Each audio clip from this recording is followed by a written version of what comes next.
Why does the black man serve the white man? Why does everything the black man do benefit the white man?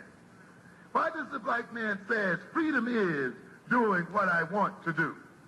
And why is it that everything he wants to do enriches the European?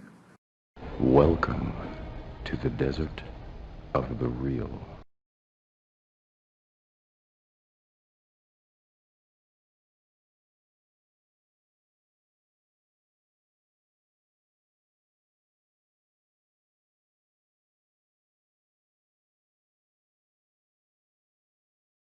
Number 8, know the nationhood mantra. And the nationhood mantra is A, research our own experience. B, absorb what is useful. C, reject what is useless. D, add what is specifically our own. In other words, understand what a Black African epistemology is. I don't know, big bro. I mean, 7 and 8 is kind of fighting each other with me because number 8 is strong, man. It's strong because it got so much in it. The like researching our own experience. That's where we can look back into Kemet, back into the what is it? Shit, I got all these names going in my head. I can't even think of none of them. But the I know what homie you're women, talking about. the homie women warriors, you know what I'm saying? All that stuff. How like, yeah, we're the creators of mathematics. We found the first constellations. All of this is beautiful. What the fuck that got to do with today though? What we finding now, right? And then and that's where the reject what is useless. Like, why are we talking about some shit? You can't walk around calling everybody kings and queens. We have to stop this. Everybody wasn't kings and queens. Like, there was some carpenters too. There were some there were right, like, and then making what's our own. So with all that in mind, like, it's great to like know that you come from something greater. That's very important. But as you getting your ass kicked, you can't say, well, but Muhammad Ali was my uncle. Nigga, you can't fight like shit now. You know what I'm saying? You getting your ass whooped and you bragging about Muhammad Ali being your great uncle. That don't mean anything, bro. Like, straight up, it's like, what are we gonna do to make ourselves great today? I actually love number 8. I read it a few times, but just you reading it like that, I was like, man, that's actually strong. So I just want to say that I feel it. I feel that like a mug, and I know for me that was kind of like my whole transition. You know, once I first found out what quote unquote consciousness is, I did all the research and read everything from Joseph Ben Yakinen, found the God, Dr. Amos Wilson, and I was like, okay, I understand now. Then I started looking like, oh, all right, why are we still doing this same stuff that we was doing from the 60s and putting it into today thinking that it's gonna work? So then it was like, okay, BAIO. Bam, just like that. Go ahead and cook it, bro. Man, bro. Yes, sir. I totally. Anyway, like, you really on fire tonight. Like, I love hearing you speak and you give from your heart. The nationhood mantra, man. This is, to me, this is powerful also because I think that what's most important to me is reject what is useless. And to me, what is useless is the stuff we're gonna fight over. That's what's useless. So when you're researching the past and you find the reason why those niggas over there that you didn't like was wrong all this time, that's useless.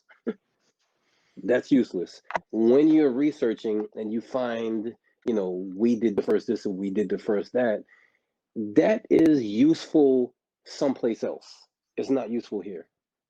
You know what I'm saying? So therefore, there's a lot of different things in our past that you would look at as useless. It's not useful now, but it will be useful when we change our context. Understand, like my teacher used to say this to me all the time when I was younger, my teacher that passed, my first minister, he said, you guys listen to certain ministers and preachers or whatever, because you just want something meaningful. He said, I listened to something I could use to build. And that really affected me. Because I was like, damn, I was like, you're right. Like, because I'm not going to mention the name, but I was a part of an organization and the head of it was very charismatic. He's like in his 80s now. And, we all would listen to him and we would swoon. And after a while, I realized, I said, you know what? I said, my teacher, because my teacher was always blaspheming, always. And he was like, yo, You guys are listening just to be in the choir. I don't listen to that because of that. I listen for something I could use because I'm a builder. That's the same way we have to look at nationhood.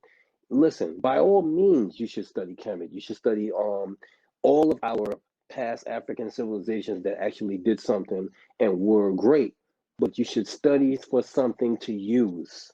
And if you're not studying something to use, that's useless, and that's not part of the nationhood mantra. There's a difference between us being researchers in some damn library and us being nation builders. And what I think happened during the conscious community and the end of it is, if you guys kind of might agree, that got muddled. It got muddled. You got confused with the library egghead researchers and the people that was actually doing. And the people in the libraries were being exalted as if they was actually doing something. You know what I'm saying? And so, now mind you, that does not mean that we don't need researchers, but what it does mean is it's kind of a biblical thing where they say, you know what I'm saying, put down the sword and pick up the shovel. You know what I'm saying? At some point, you got to pick up the shovel and start digging in order to build your foundation.